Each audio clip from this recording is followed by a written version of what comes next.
Der findes forskellige teorier i international politik, men de to overordnede er idealismen og realisme, som dækker over det meste. Der er 3 grundelementer i hovedopfattelsen af idealisme: fremskridt, fornuft og demokratiet. Idealisme er generelt meget positivt, det er et meget optimistisk verdensbillede. Idealismen er det omvendte, de er langt mere pessimistiske. Realismen tror ikke på fremskridt i den internationale politik. De tror ikke på en lineær historieopfattelse, men en cyklisk opfattelse. Historien gentager sig ikke, men de samme mønstre går igen igennem tiden. Derved vil der ikke ske fremskridt, og vi vil ikke kunne lære af vores fejltagelser. Intet fornuft i det internationale system. Varig fred er udelukket. Stater er uhyre, mindre stater skal finde en storbror til at passe på dem. Intet er sket med globalisering, og der vil ikke være en særlig stor udvikling.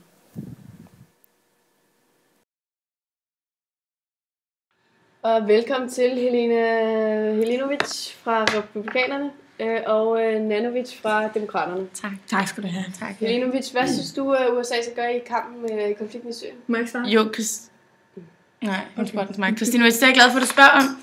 Jeg synes, at vi som USA skal stoppe med at føre det idealistiske pis, som vi har ført gennem de sidste 20 år, og gå tilbage til grundfoden, som er vores realistiske synspunkt til denne her konflikt. Jeg synes, vi har kunne se igennem vores invasion af Iran og Afghanistan, at det virker ikke, at vi kommer med den her idealistiske tankegang og deler nogle flyers ud om demokrati.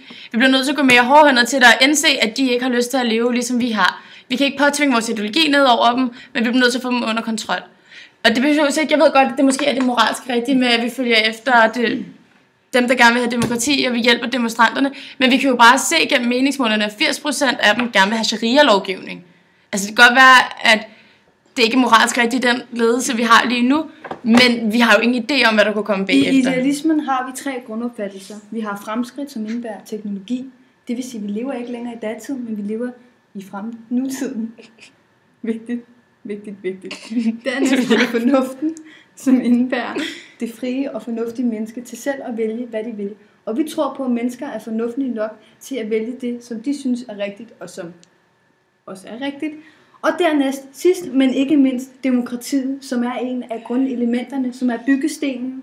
Vi er stenene, der bygger. Men det, okay, så nu må jeg forstå dig ret. Du siger, at du regner med... det borger får indflydelse til... Men det du står og siger, er jo, at du regner med, at det individuelle menneske vil gøre, hvad de synes er rigtigt. Og vores problem er jo bare, at de ikke synes, det er rigtigt at have demokrati. Det er ikke den måde, de er opfostret på. Jo, det er det lidt.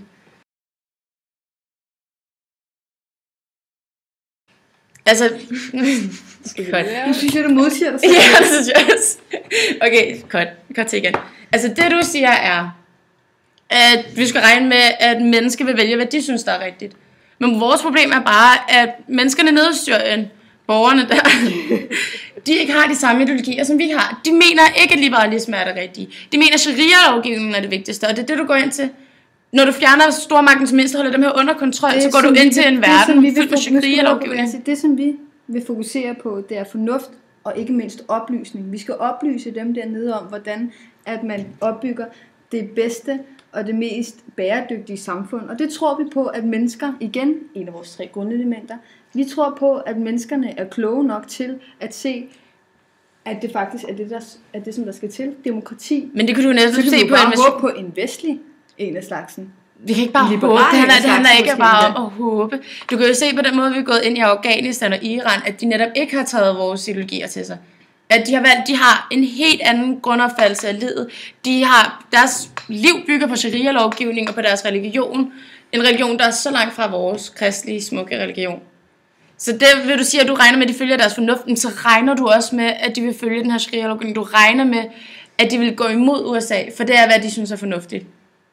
Du kan ikke bare presse dine ideologier ned for dem. Hvis du også er nødt til at hjælpe hinanden. Hvis du også er på Class of Civilization, der er lagt så mange teorier for det her. Vi er for interdependens. Ja, tak for dit svar, og det er jo gensidig afhængighed. Vi er afhængige af hinanden her i verden. Og vi er USA, vi er en stormagt, vi er ikke afhængige af nogen. Vi er nødt til at gribe ind og hjælpe folk. Vi er det største og bedste land i verden, vi er ikke afhængige af nogen. Helinovic, og tak skal I have begge. Og jeg vil godt sige, at vi tror på en lineær tidshistorie. Det er jo mere sekulært. Det gentager sig ikke, men at vi lærer vores fejl. Historien gentager sig jo hele tiden. Vi kan hele tiden se, at vi Historien lærer gentager sig aldrig ikke, af vores fejl. Men at menneskerne lærer af deres fejl, og derfor så vil der ikke ske noget, hvis vi går ind. Jeg tror ikke, vi bliver enige i den her. Jeg fik det sidste ord! Nej! Hvad er det nu, det der stund? Realisme er det bedste! Har du ikke slået?